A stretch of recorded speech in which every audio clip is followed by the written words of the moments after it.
Olá! Hoje a gente vai mergulhar de cabeça num dos processos mais fascinantes e, ao mesmo tempo, comuns do corpo humano, a cicatrização. Pois é, cada marquinha na pele conta uma história incrível sobre a nossa capacidade de nos reconstruir. Vamos entender como essa mágica acontece? Com certeza, né? Porque por trás de todo ralado, corte ou cirurgia, existe uma verdadeira guerra acontecendo em escala microscópica. É uma cascata de eventos, uma história de sobrevivência que o nosso corpo escreve na própria pele. E tudo começa, claro, com a fase 1, a resposta de emergência do corpo. Também é conhecida como fase inflamatória. Pensa assim: aconteceu um acidente, a pele se rompeu. Imediatamente, soa um alarme geral e a equipe de resgate entra em ação. E qual a primeira medida? Controle de danos, claro. A prioridade máxima é estancar o sangramento. Então, os vasos sanguíneos próximos fazem uma coisa genial. Eles se contraem, se apertam com toda a força. É a chamada vasoconstrição. Isso ajuda a diminuir a perda de sangue e a formar um primeiro tampão. É a hemostasia, o primeiro passo crucial. E essa resposta de emergência tem uma equipe de especialistas que chega numa ordem perfeita. Em minutos aparecem as plaquetas. Elas são tipo os paramédicos da cena. Entre 24 e 48 horas depois, chegam os neutrófilos, que é a equipe de limpeza pesada. E por último, mas não menos importante, os macrófagos. Esses são os verdadeiros mestres de obras, os que vão gerenciar tudo. As plaquetas não só ajudam a estancar o sangue, elas também liberam os primeiros sinais químicos, como se dissessem: "Ei, pessoal, temos uma obra aqui."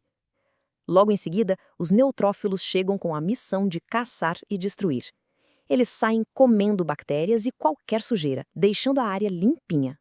Mas de toda essa turma, o macrófago é a grande estrela. Ele não é só mais um faxineiro. Ele é o maestro da orquestra.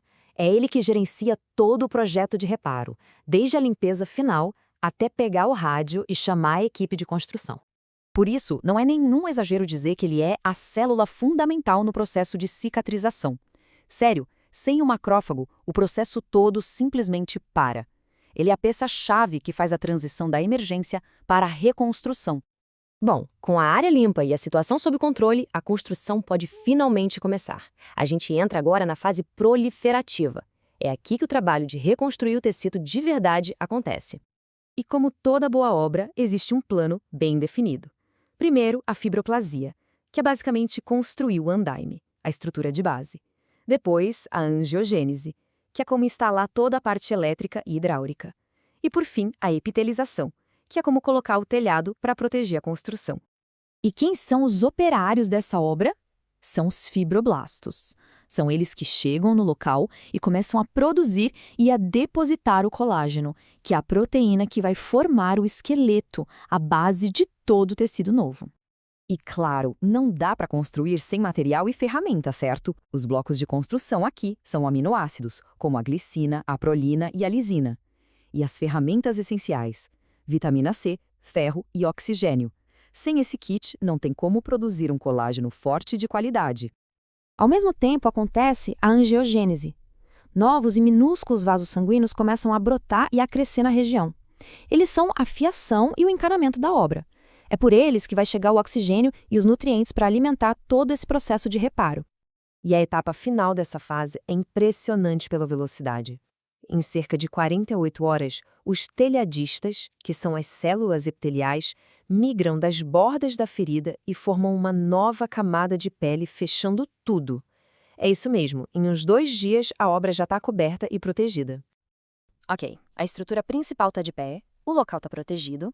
Agora a gente entra na fase mais longa de todas, a fase de maturação, a grande remodelação, o acabamento fino. E aqui acontece algo fascinante, a contração da ferida. Células especiais chamadas miofibroblastos, que são tipo fibroblastos super fortes, agarram as bordas da ferida e começam a puxar uma em direção à outra. É um esforço para diminuir o tamanho da cicatriz final. E, ao mesmo tempo, a estrutura interna vai sendo reforçada. Aquele colágeno inicial, o tipo 3, que foi feito na correria, meio desorganizado, começa a ser substituído pelo colágeno tipo 1, que é muito mais forte e organizado.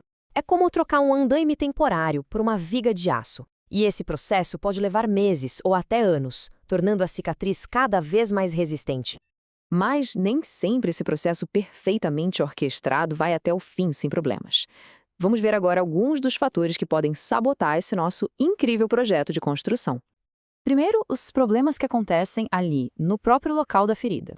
A infecção é, de longe, a principal causa de problemas. Ela mantém o corpo preso na fase de emergência. Outros problemas são um suprimento de sangue ruim, que corta os recursos, e a radiação, que pode danificar as células construtoras. E também existem os problemas sistêmicos, que são como falhas na cadeia de suprimentos da obra. O cigarro, por exemplo, diminui o fluxo de sangue. O diabetes afeta a função de várias células. A má nutrição é óbvio, falta matéria-prima. E até alguns medicamentos, como corticoides, podem atrapalhar a resposta inicial. E quando a equipe de construção trabalha demais, ou de um jeito meio defeituoso? O resultado é uma cicatrização anormal. E isso nos leva a dois tipos bem conhecidos: as cicatrizes hipertróficas e os queloides. A diferença visual mais importante é esta: a cicatriz hipertrófica fica elevada, mas se mantém dentro das bordas da ferida original. Já o queloide é mais agressivo, ele cresce para além desses limites, invadindo a pele saudável que está ao redor. E as diferenças vão muito além da aparência. A cicatriz hipertrófica é comum e pode até diminuir com o tempo. O queloide já é mais raro, tem um forte componente genético e é mais comum em certas etnias e ele não regride sozinho. A nível microscópico, a diferença é gritante. O colágeno da hipertrófica é mais organizado, já o do queloide é totalmente caótico. No final das contas, uma cicatriz não deveria ser vista como uma falha. Pelo contrário, ela é a prova de um mecanismo de sobrevivência extremamente eficaz. O corpo prioriza fechar uma porta de entrada para infecções de forma rápida e forte. A estética naquele momento não é prioridade. E isso nos deixa com uma pergunta para o futuro. Hoje, o corpo opta pelo reparo, que deixa uma marca. Mas com o avanço da ciência, será que um dia a gente vai conseguir guiar esse processo para uma regeneração perfeita? Restaurar a pele ao seu estado original sem deixar nenhum vestígio? É uma boa pergunta, não é? O futuro dirá.